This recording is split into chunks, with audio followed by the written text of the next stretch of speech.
السلام علیکم ناظرین، لفافہ صحافی غریدہ فروقی کو مولانا فضل الرحمان کا انٹرویو لینا مہنگا پڑا۔ مولانا فضل الرحمان نے لفافہ صحافی کی لائیو شو میں کلاس لگا کر رکھ دی۔ آئیے ناظرین ویڈیو دیکھتے ہیں۔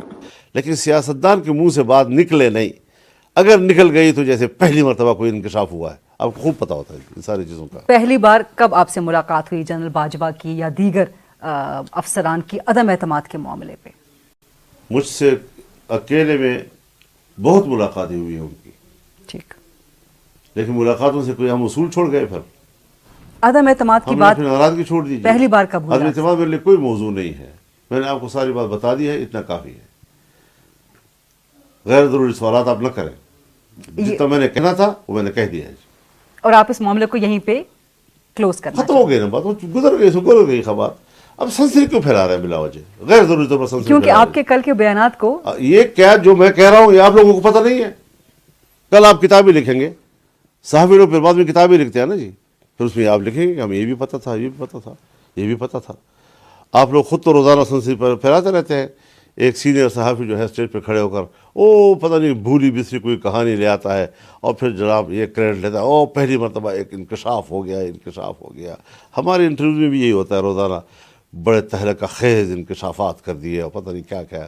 تو وہ اپنا ہر ایک اپنا اپنا چورن ہوتا ہے، بیچتے رہتے ہیں سارے لوگ۔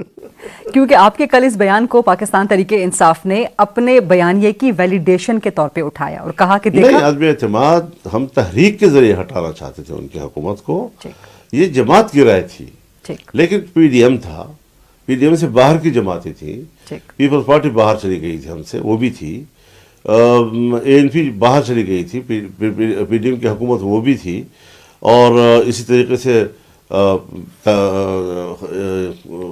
باپ جو بی اے پی تھی وہ بھی تھی، اور ایم کیو ایم سب لوگ موجود تھے۔ اور ایک میٹنگ تو نہیں، ہمارے تو روزانہ میٹنگ ہوتی تھی، اپنے طرف پر تو ہوتی تھی نا جی، کیونکہ پاکستان تحریک انصاف کا موقف یہ رہا ہے کہ سازش بیرونی ہوئی امریکہ سے اور پھر اندرونی عناصر کے ساتھ مل کے اس سازش کو پایہ تکمیل تک پہنچایا گیا۔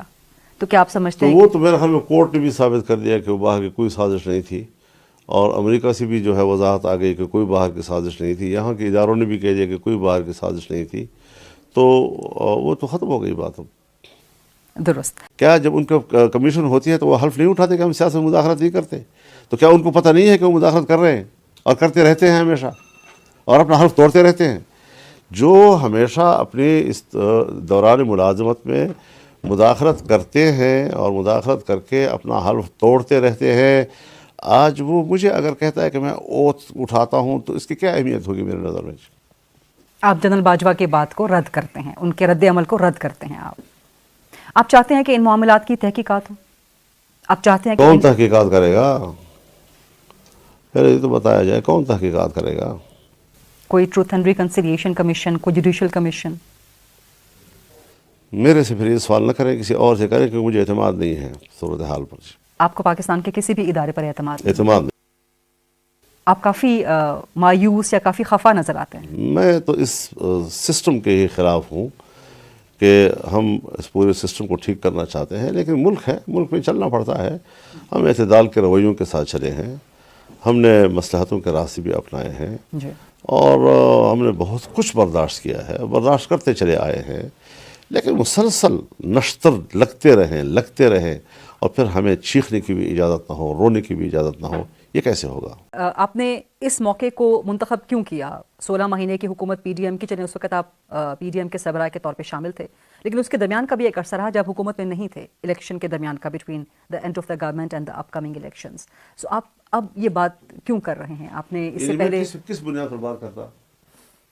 مجھے ذرا سمجھا دو، اس سوال مجھے سمجھا دو کہ آپ کہہ رہی ہیں۔ کیا آپ کے اس انکشاف کا تعلق ختم ہوئی پھر تو الیکشن کا زمانہ آ گیا؟ اس درمیان میں آپ نے یہ بات نہیں کی کہ ہمیں عدم اعتماد کہنے کے لیے جنرل باجوہ نے یا دیگر افسران نے کہا؟ میں کیوں کہتا؟ جب ایک چیز ہو گئی ہے، ختم ہو گئی بات، ٹھیک، اور میں کہہ چکا ہوں، وہ کیوں یاد نہیں ہے آپ کو؟ اس زمانے کی بات ہے، میں کتنی دفعہ کہہ چکا ہوں، کتنے انٹرویو میں یہ بات کہہ چکا ہوں، لیکن ہماری سوچ، ہماری رائے، چونکہ اس وقت اس کو وہ حمایت جب نہیں مل رہی تھی تو پھر آپ سوال بھی نہیں کر رہے تھے۔ ہمارے غریب ملا کے اذان پر تو کلمہ بھی آپ لوگ نہیں پڑھتے، تو آج جب ہم نے ایک اپنی ناراضگی کا بھرپور اظہار کیا ہے تو اب ہماری بات بھی آپ سن رہے ہیں اور اس پہ سوالات بھی ہمارے اوپر کر رہے ہیں اور کوشش کر رہے ہیں کہ ماضی اور آج میں کوئی تصادم اور تضاد پیدا کر دیا جائے. آپ ہمیشہ سے تو قابل احترام ہیں. میرے بیانیہ کو اتنا ہلکا آپ نہ سمجھیں کہ آپ کے ایک انٹرویو سے اور آپ کے اس قسم کے سوالات سے اس بیانیے میں کوئی فرق آئے گا. میں بڑا مستقل مزاج آدمی ہوں اور انشاءاللہ پوری استقامت و استقلال کے ساتھ ہم میدان میں ہوں گے اور اس نظام کو ٹھیک کرنے کے لیے جدوجہد میں سب سے آگے ہوں گے. مولانا صاحب آپ ہمیشہ قابل احترام رہے ہیں اور ہماری تو کوشش ہوتی ہے کہ ہمیشہ انٹرویوز کریں، آپ سے سوالات کریں، صرف آپ کے اس انکشاف کے بارے میں ہی نہیں بلکہ اوور آل یہ کوئی بڑا انکشاف نہیں ہے. بار بار میں نے کہا یہ آج آپ ایک خبر بنا رہی ہیں، آمدن بنا رہی ہیں کہ ایک ایسا لفظ استعمال کیا جائے جس پہ کہ ایک پورا میرا پرسوں کا پریس کانفرنس جو ہے وہ ایک سائڈ پہ ہو جائے اور یہ ایک جزوی چیز جو ہے جو 2 ٹکے کی بات نہیں ہے اس کو آپ اتنے بڑے بڑا پیش کر دیں. میں تو آپ سے سیاست کے بارے میں بھی، دھاندلی کے معاملات کے بارے میں بھی سوالات کر رہی ہوں، لیکن کل جو آپ نے سما ٹی وی پہ ندیم ملک صاحب کو انٹرویو دیا وہاں سے تہل کا آغاز ہوا، اس سے آغاز ہوا. ہم آپ کے سامنے بھی میں نے کوئی بات ایسی بھی کی ہوگی دوسری انٹرویو میں نہیں کی ہوں گی. جی درست. تو پھر اس کو بھی آپ تہلکہ کہیں گے. پھر اگلے میں انٹرویو دوں گا کسی اور کو دوں گا، اس میں کوئی ایک ایسی بات آ جائے گی کہ جو آپ کے انٹرویو میں بھی نہیں ہوگی، کسی اور میں بھی نہیں ہوگی، تو وہ تہلکہ ہوگا. ہر اینکر جب مجھ سے انٹرویو کرتا ہے اور اس کے انٹرویو میں کوئی ایک ایسی بات آ جاتی ہے، میری ہو یا کسی کی بھی ہو، وہ پھر اسی چیز کو منفرد انداز سے اٹھاتا ہے کہ یہ چیز میرے پاس ہے، کسی اور کے پاس نہیں ہے. میں چاہتی ہوں کہ جو آپ کا یہ جو تفرد اختیار کرنا اور یہ کہ میرے پاس ہے کسی کے پاس نہیں ہے، اس کے شوق میں ہمارے انٹرویوز اور ہمارے نظریے کو تو خراب نہ کریں نا آپ لوگ. لیکن سیاستدان کے منہ سے بات نکلے نہیں، اگر نکل گئی تو جیسے پہلی مرتبہ کوئی انکشاف ہوا ہے. آپ کو خوب پتہ ہوتا ہے ان ساری چیزوں کا. پہلی بار کب آپ سے ملاقات ہوئی جنرل باجوہ کی یا دیگر افسران کی عدم اعتماد کے معاملے پہ؟ مجھ سے اکیلے میں بہت ملاقاتیں ہوئی ہیں ان کی، ٹھیک، لیکن ملاقاتوں سے کوئی ہم اصول چھوڑ گئے. پھر عدم اعتماد کی ہم نے بات اپنی ناراضگی چھوڑ دیجیے. پہلی بار کب ہوئی؟ عدم اعتماد میرے لیے کوئی موضوع نہیں ہے. میں نے آپ کو ساری بات بتا دی ہے، اتنا کافی ہے. غیر ضروری سوالات آپ نہ کریں. جتنا میں نے کہنا تھا وہ میں نے کہہ دیا ہے.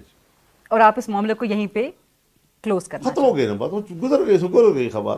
اب سنسنی کیوں پھیلا رہے ہیں بلا وجہ، غیر ضروری طور پر سنسنی؟ کیونکہ آپ کے کل کے بیانات کو یہ کیا جو میں کہہ رہا ہوں یہ آپ لوگوں کو پتہ نہیں ہے. کل آپ کتابیں لکھیں گے، صحافی لوگ پھر بعد میں کتابیں لکھتے ہیں نا جی، پھر اس میں آپ لکھیں گے کہ ہمیں یہ بھی پتہ تھا، یہ بھی پتہ تھا، یہ بھی پتہ تھا. آپ لوگ خود تو روزانہ سنسنی پر پھیلاتے رہتے ہیں. ایک سینئر صحافی جو ہے اسٹیج پہ کھڑے ہو کر پتہ نہیں بھولی بسری کوئی کہانی لے آتا ہے اور پھر جناب یہ کریڈٹ لیتا ہے، پہلی مرتبہ ایک انکشاف ہو گیا. ہمارے انٹرویو میں بھی یہی ہوتا ہے روزانہ، بڑے تہلکہ خیز انکشافات کر دیے اور پتہ نہیں کیا کیا. جی تو ناظرین یہ تھی آج کی ویڈیو. امید کرتی ہوں آپ لوگوں کو ویڈیو اچھی لگی ہوگی. ویڈیو کے بارے میں اپنی رائے ضرور دیجیے گا. چینل کو سبسکرائب کرنا مت بھولیے گا. ملتے ہیں اگلی ویڈیو میں، تب تک کے لیے خدا حافظ.